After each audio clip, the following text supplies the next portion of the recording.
Good morning, dear colleagues. My name is Yarina Kaplunenko.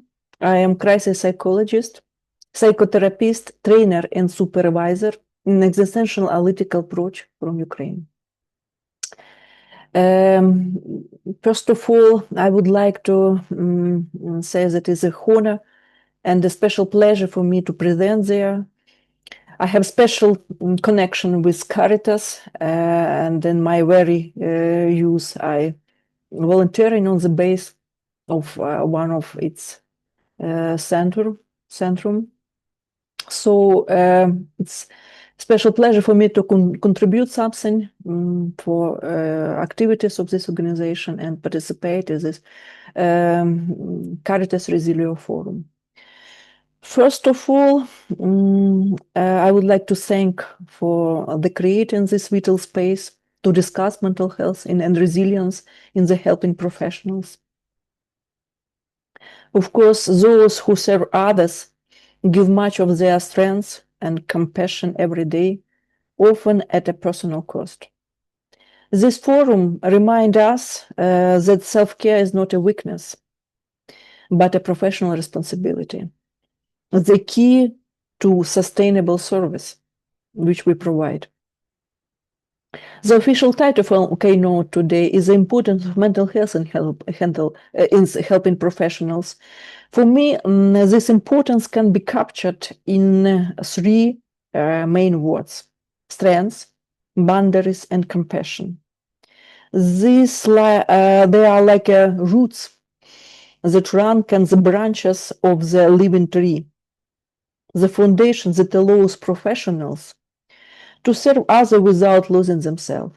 This is why I have reframed my reflection under this guided term: strengths, boundaries, and compassion, mental health and service professionals. I bring a greeting from Ukraine, where exhaustion and resilience has become a daily reality.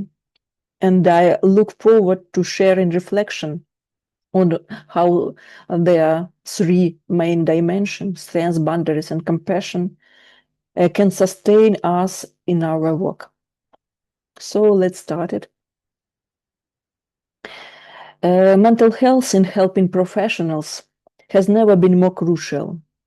Professionals who dedicate their lives to serving others carry not only the visible responsibility of their work, but also an invisible cost: the emotional, psychological, and even spiritual toll of being constantly present for those in need. Today, the challenges are intensified by global crisis, war, pandemics, and social instability. This reality makes the well-being of carers not just a personal concern, but a systematic priority. Coming from Ukraine, I know firsthand what it means to live and work under condition of danger, pressure, and uncertainty. Resilience is not a theory for us. It is a daily practice that shows us that sustaining our capacity to care requires intentional focus on mental health. This directly connects with the forum of term, sustainability and systematic care. To truly support those who serve others, we need structures, cultures, and communities that protect their well-being, so that their service can remain humane, effective, sustainable in the long term. In the next section, I will address the specific reality and risk that helping professionals face and why we must discuss them openly. The reality of helping professions. Working in helping professions means living close to human suffering. Day after day, professionals encounter trauma, illness, loss, poverty, displacement, violence, and despair. This constant exposure has a profound impact not only on the people we serve, but also on ourselves as professionals. The risks are real and well documented. First of all, in burnout, exhaustion from carrying responsibility that never seem to end. Next one is compassion fatigue, the gradual erosion of empathy and openness when giving becomes one side. Secondary, traumatization, absorbing the pain and traumatic stories of others until they live inside us as well. Despite this reality, there are persistent myths that silence open conversations. For example, strong professionals don't need help. In truth, seeking help is a sign of responsibility, not a sign of weakness. Another myth, self-care is selfish. In fact, neglecting self-care diminished our capacity to serve others effectively. Resilience means never breaking down. Real resilience includes moments of struggle and recovery. It's about how we rise, not about never falling. Naming these realities is the first step towards change. Without acknowledging them, organization and individual risk perpetuating silence, stigma, and sustainable working culture. In the next part, I would like to reflect on three dimensions: strengths, boundaries, and compassion as a pillars of mental health that can sustain, helping professionals in their demanding roles. Helping others is like standing at the riverbank, reaching out to those who are drowning. To do this work sustainable, we need three essential capacities, as I said: strengths, boundaries, and compassion. Started from strengths. Strength is not absence of weakness, but the ability to remain standing even when storms rage around us. It is resilience, the inner resource that allows us to endure suffering without becoming numb. As Viktor Frankl said, those who have a why to live can bear almost anyhow. In helping professions, strength grows from meaning. Knowing why we do what we do and allowing that sense of purpose to carry us through difficult times. Boundaries. Boundaries are like the banks of the river. Without them, water spills everywhere and loses its power. With precise edges, the flow remains strong and directed. In our work, boundaries protect both us and those we serve. They allow us to say no when necessary, so that our yes remain authentic and sustainable. To have no boundaries is to risk drawing in the pain of others.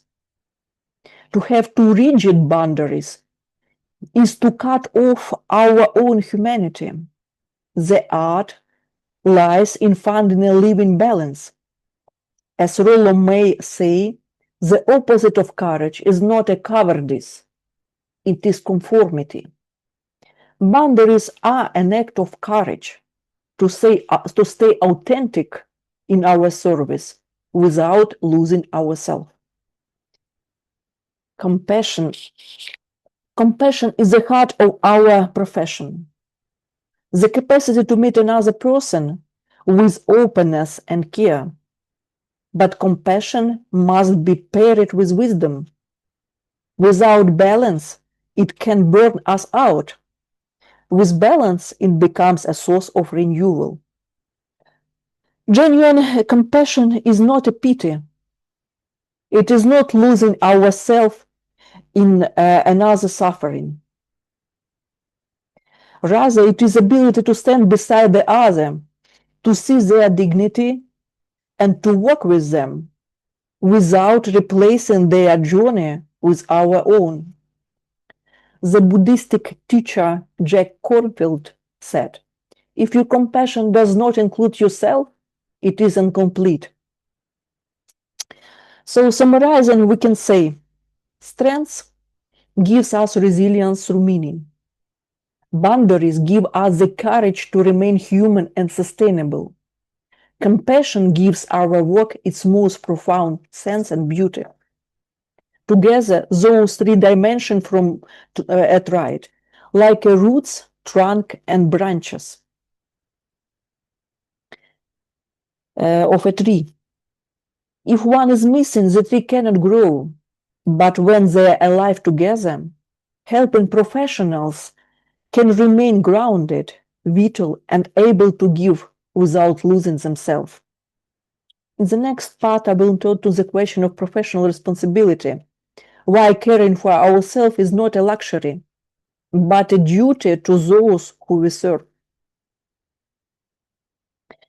In helping professions, we often hear the phrase, "Take care of yourself." Yet many of us sometimes dismiss it as a personal choice or as a private matter. In reality, self-care is not optional. It is a professional responsibility. Why it is so? Because when we neglect ourselves, we not only harm our own health, we also risk harming those who trust us.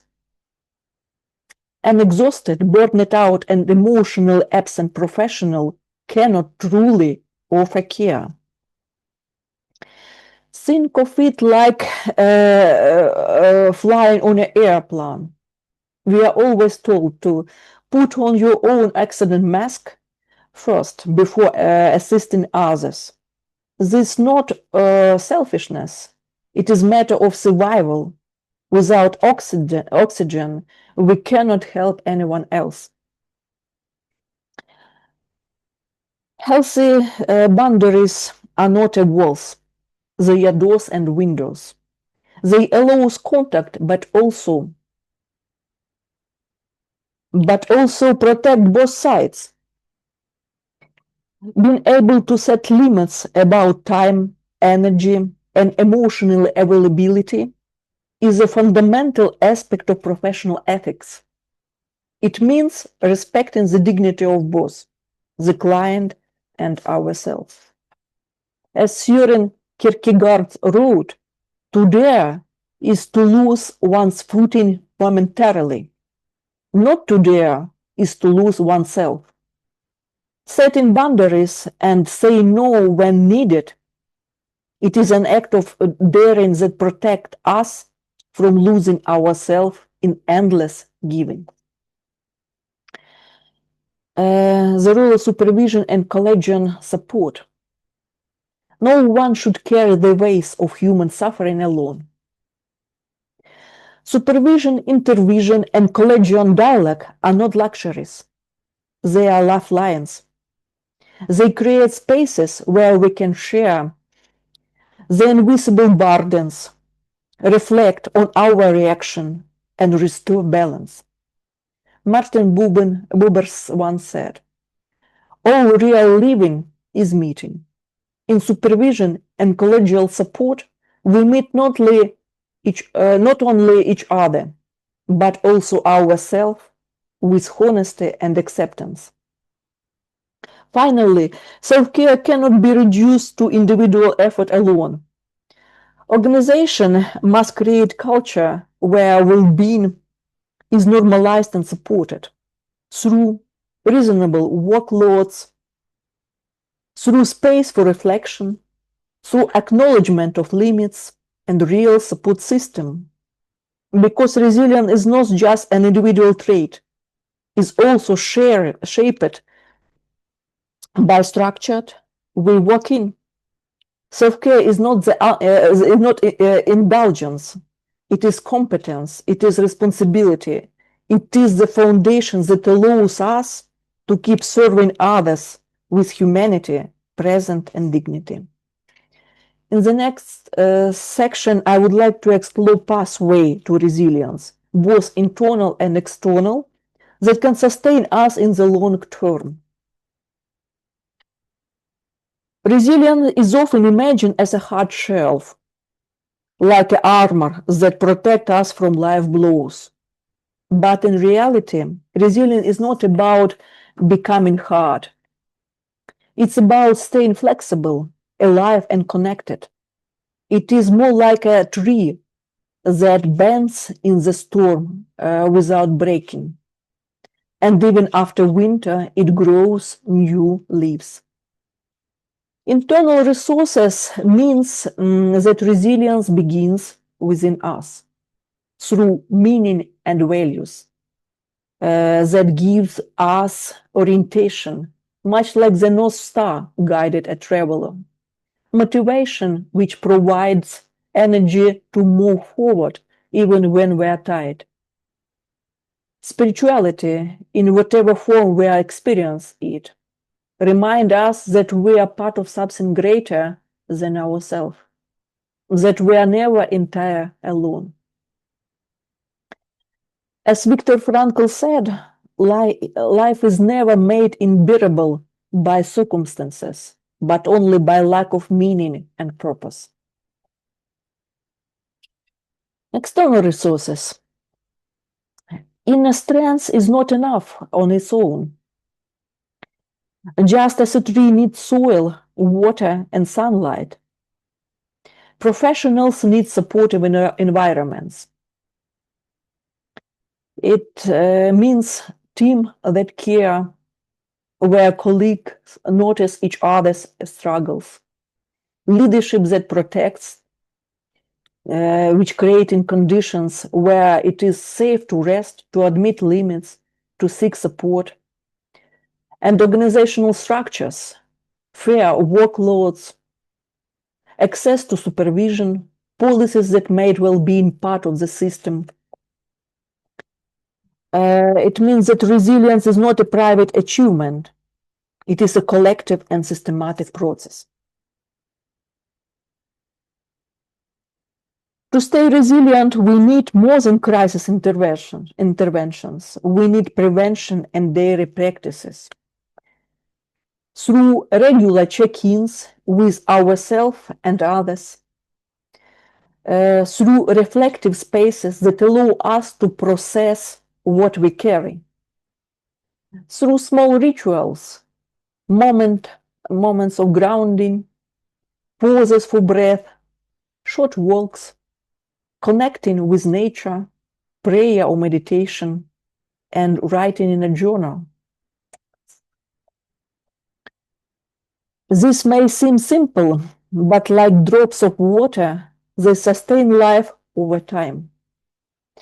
The poet Rumi once wrote, "Try to accept the changing seasons of your heart, even if winter comes, for spring is sure to follow." Prevention is like preparing the soil.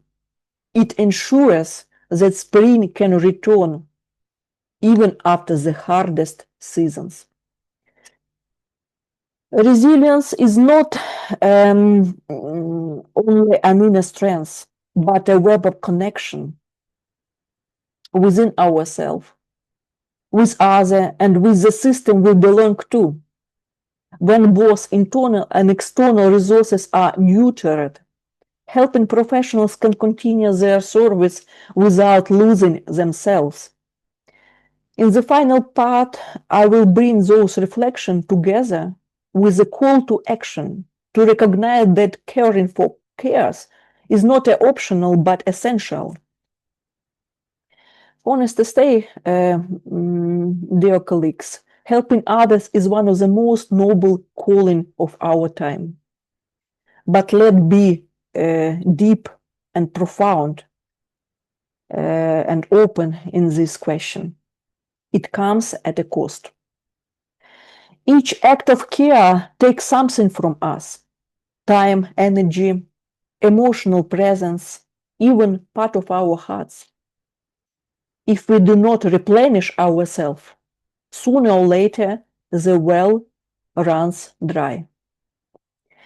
The message I want to leave with you is simple. Helping others is noble, but it requires care for cares. Mental health is not a luxury. It is a professional necessity. Self-care is not selfishness. It is a responsible act.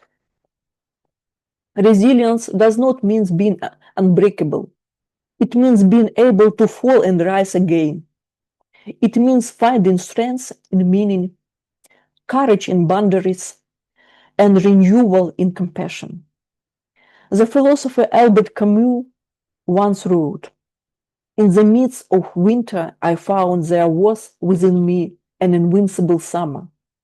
The inner summer grows stronger when we allow ourselves rest, when we support one another, and when institutions create cultures of care." So my call to action is this.